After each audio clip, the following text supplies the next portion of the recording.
Why am I looking at you? Hello friends, today I will let you to know how to grow your microgreens. But before that, if you are new, please subscribe to my channel and do follow me on Instagram where I post on my recent plant photos.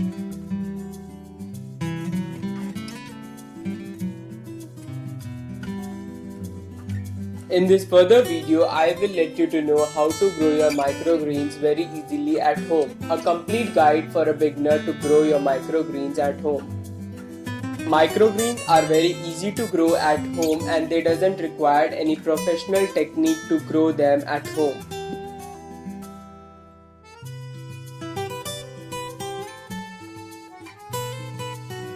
For growing microgreens, we doesn't require any perfect material to grow them as a container. These containers are already available in our houses.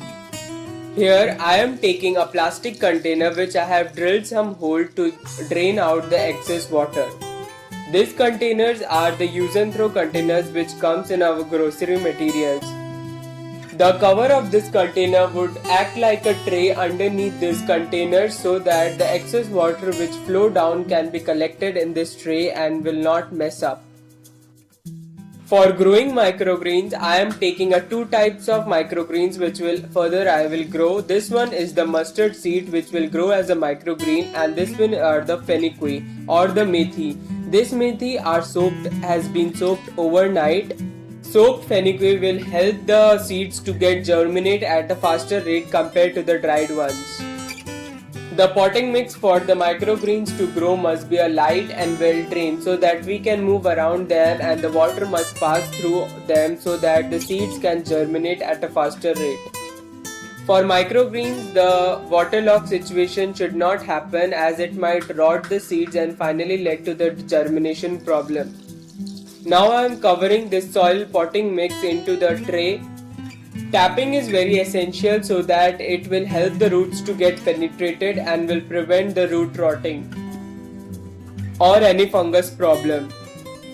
The potting mix which I have mixed is not contain any garden soil, but instead this contain a cocoa coir mixture which is the cocoa peat. This will help make the mixture very light and porous. I have added few of the compost also, the vermicompost, to provide the nutrition to my microgreens.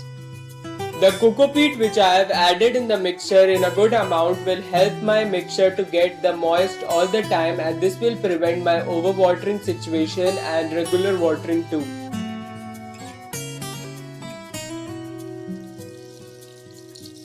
Before putting or sprinkling the seeds over the potting mix, I would like to moist the soil. This will help the soil to get the moisture to the seeds. The coconut coir mixture or the cocoa peat must be moist before placing them on the trays. This will help my seeds to germinate at a faster rate. Now when you find the cocoa peat mixture has become wet, it's the time to sprinkle the seeds around them. There is no specific techniques to sprinkle your seeds on the tray on the potting mix, but you can simply sprinkle them in any fashion, but remember that the seeds must not overlap one upon the another. This might cause a germination problem and leads to the fungal attack on them, which will eventually start rotting. Spread the seeds with your help of the finger or any material so that the seeds doesn't overlap one upon the another.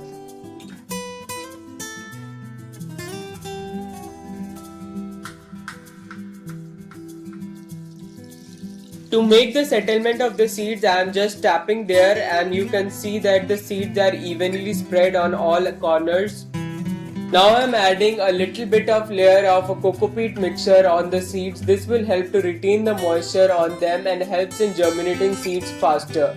This will also help to not to disturb the seeds around them while moving.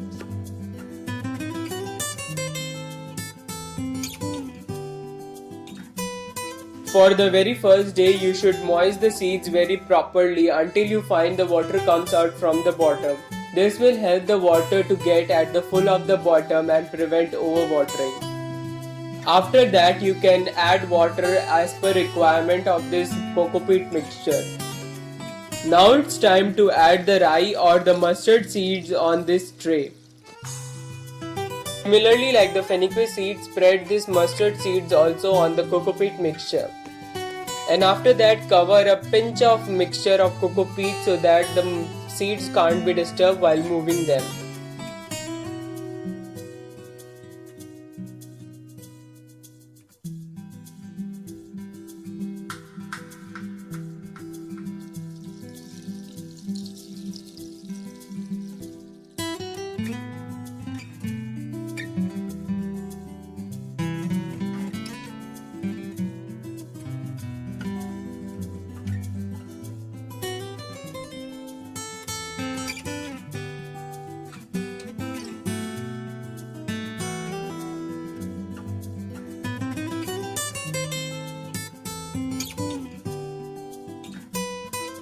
Now our two trays are ready to keep them in a bright spot where it doesn't receive the full sunlight or the harsh sunlight.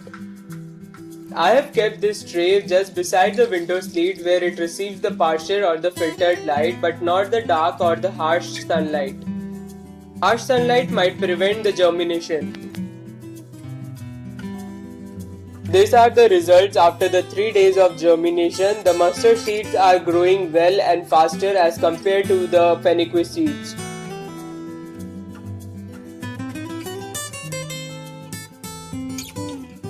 You can see the fenugreek seeds growth are very slower than as comparison to the mustard seeds.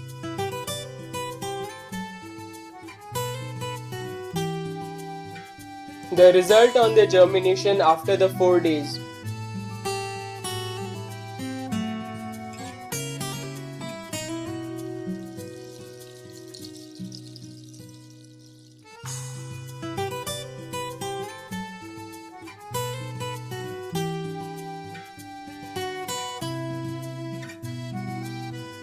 After 6 days or a week so you will find the full germination of the mustard seeds, but the fenugreek seeds are quite slower growth in there. Although they have started producing the leaves, small leaves, but the growth of the fenugreek seeds are comparatively very slower. You can clearly see the mustard seeds has been germinated and grown at least 2 to 3 inches tall, and after that day it has been ready to harvest them. While this fenugreek seed, the seeds are also remain on the leaves until they sheds off, they can't be harvested. While growing you will find that the microgreens has been bending or the turning towards the light side. This is a natural process, no need to worry about that. At the bottom of both the trays you will find the roots are coming out. This will happen because of these are shallow trays and the roots need the more space to grow. As we are growing microgreens 2 to 3 inches tall and with 2 or 3 new leaves, so it doesn't require any bigger pot or the container as we will harvest them very soon. Now after the 7th day or it's almost a week and it's ready to harvest them. They are super easy to grow, both of them. There are few more you can grow as a microgreens. These microgreens are super healthy and high in nutrition value. This also help in the digestion problem we generally eat, and it has been a trendy food in using in salads and many foods and cuisines. The microgreens of the mustard seeds add a kick to any salads and foods because of its beautiful smell and the strong flavor of them. Now you can see the filtered light has done its work and the microgreens are so healthy to eat them. The harsh sunlight might harm them because they are the small ones and they are the delicate stems on them.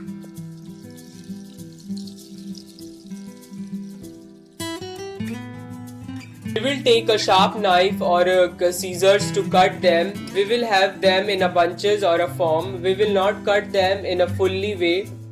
This microgreens in this container will last for 2 to 3 days. You can cut them fully or you can store them in a refrigerator for long use. In this stage of 2 to 3 inch tall, the microgreens contain a very high and very nutritional value. These microgreens, due to in healthy nature, they will add a boost to your immune system. By adding them in your salads or many foods will add a crunch and make a flavorful food. Why am I looking at you?